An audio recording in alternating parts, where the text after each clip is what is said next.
Hola a todos y a todas, bienvenidos al canal. En este video vamos a realizar un análisis ideológico sobre una noticia publicada por La Tercera, titulada Adiós tiempos mejores. 3 escenas de cómo el 18 de octubre barrió con la versión original de Piñera 2.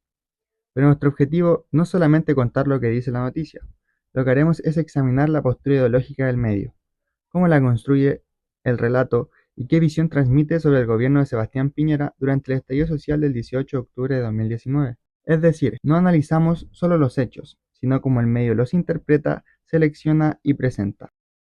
Para respaldar este análisis vamos a utilizar conceptos de Pamela Romero, autora de Discurso, Ideología y Medios, el periodismo de libre mercado en Chile, quien explica cómo los discursos periodísticos no son neutrales, sino que responden a marcos ideológicos. Así que los invitamos a acompañarnos y reflexionar sobre esta pregunta. ¿Qué ideología revela La Tercera en esta noticia y cómo la comunica? Comencemos. Resumen de la noticia. La noticia que se escogió para este análisis es Adiós tiempos mejores. 3 escenas de cómo el 18 de octubre barrió con la versión original de Piñera 2. Esta noticia repasa 3 escenas claves de la noche del estallido del 18 de octubre, momento en que las protestas masivas transformaron un momento clave para el gobierno de Piñera 2. La noticia analiza cómo reaccionó el poder, qué decisiones se tomaron y la tensión que existía en esos momentos. Un momento clave que fue en este periodo fue la impresora que demoró el decreto. El 18 de octubre de 2019, la crisis social en Santiago alcanzó un punto crítico cuando un incendio consumió el edificio corporativo de Enel. La Moneda, a solo 800 metros, estaba desbordada.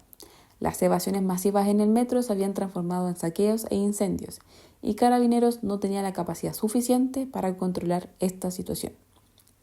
El presidente Sebastián Piñera y varios ministros estaban fuera del palacio. Al regresar cerca de las 10, tras consultar con su comité político y los jefes de defensa, decidió decretar estado de emergencia y movilizar a los militares.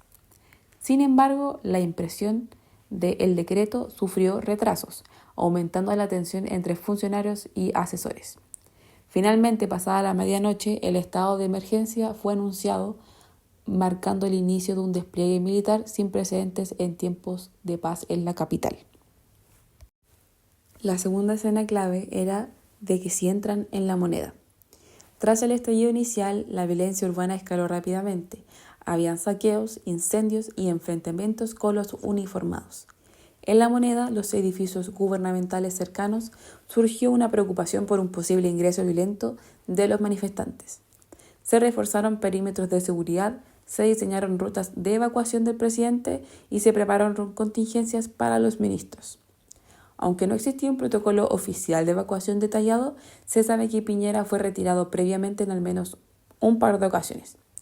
Los ministros también adoptaron medidas de seguridad extremas, incluyendo vehículos blindados, cambios de número de celulares y bodegas improvisadas como refugios. La percepción interna era proteger al presidente era la prioridad, mientras que el personal civil y ministerial debía depender de los refuerzos policiales y militares que habían disponibles. Y el último momento clave fue el ceder o no ceder. El gobierno reaccionó inicialmente de forma tardía, centrada en el orden público. Rechazó suspender el alza al metro hasta que la presión social obligó a enviar un proyecto de ley para revertirla. Internamente surgieron tensiones entre dos visiones. La primera era una línea rígida, encabezada por Cristian Lauret y Felipe Larraín, que se oponía a ceder ante las demandas sociales o a hacer cambios en el gabinete, manteniendo el programa de gobierno intacto. La otra línea era más flexible, liderada por Andrés Chadwick y otros ministros, que presionaba por medidas sociales más audaces y un recambio ministerial para dar señales al país. Entre el 18 y el 28 de octubre, Piñera mantuvo su resistencia a ceder completamente, buscando equilibrar entre responder a las demandas sociales y proteger a su equipo de confianza. Sin embargo, la magnitud de las protestas, incluida la histórica marcha del 25 de octubre, lo obligó finalmente a reestructurar el gabinete, proceso que culminó el 28 de octubre tras intensas reuniones y negociaciones internas. Ahora, ¿Por qué es importante saber el contexto detrás de la publicación?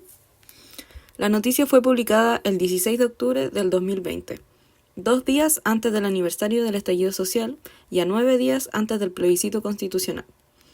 ¿Por qué esto es clave? Retrocedamos en el tiempo. El estallido social en Chile fue un movimiento masivo de protestas que comenzó el 18 de octubre del 2019, impulsado por desigualdades económicas y sociales acumuladas durante décadas bajo el modelo neoliberal heredado de la dictadura de Pinochet. Algunas desigualdades eran pensiones bajas, salud privatizada, fin al CAE, etc. Al saber estos antecedentes de la noticia se puede destapar cierta intencionalidad, mostrando una estrategia comunicacional en cuanto al público.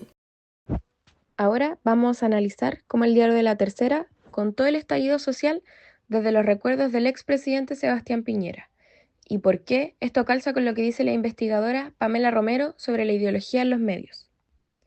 Para entender esta noticia, vamos a usar los conceptos de Pamela Romero: discurso, ideología y medios. Romero explica que los discursos periodísticos no son neutrales. Ella señala que el lenguaje muestra, pero también distorsiona y oculta, recordándonos que toda noticia comunica una visión del mundo. Nos recuerda que en toda sociedad la producción del discurso está controlada, seleccionada y redistribuida por quienes tienen poder. Esto significa que los medios no solo cuentan lo que ocurre, sino que deciden qué voces amplificar y cuáles dejar fuera. Pero mejor volvamos a La Tercera. En esta cobertura, el diario reconstruye el 18 de octubre casi exclusivamente desde la perspectiva de Sebastián Piñera.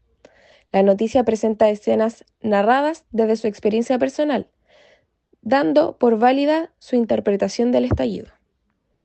Esto refleja, como dice Romero, que quienes hacen públicos sus propios discursos son las clases dominantes, son las élites. En este caso, la élite política y el medio coinciden para instalar una versión del estallido centrada en el relato presidencial. Las causas del estallido casi no aparecen, y esto coincide con Romero cuando afirma que los medios de libre mercado suelen restar conflicto y contradicciones banalizando luchas sociales. A fin de cuentas, el foco queda en Piñera, no en el malestar que llevó a millones de personas a protestar en las calles. Entonces, la pregunta es, ¿qué ideología revela La Tercera? ¿Y cómo la comunica en esta noticia? Te leo en los comentarios. El análisis de esta noticia nos revela que tenemos la urgente necesidad de mirar a los medios con ojos críticos. Al revisar cómo La Tercera construye esta noticia, se vuelve evidente que los medios no solo informan, también interpretan, seleccionan y moldean la realidad. Cada enfoque y cada voz destacada responde a una visión del mundo que influye en cómo entendemos acontecimientos tan importantes como el estallido social. Por eso, es fundamental reflexionar sobre los discursos mediáticos y reconocer que detrás de todas las noticias hay decisiones editoriales, que pueden reforzar ciertas miradas mientras silencian otras. Solo así podemos formar una comprensión más completa, justa y consciente de lo que ocurre en nuestro país.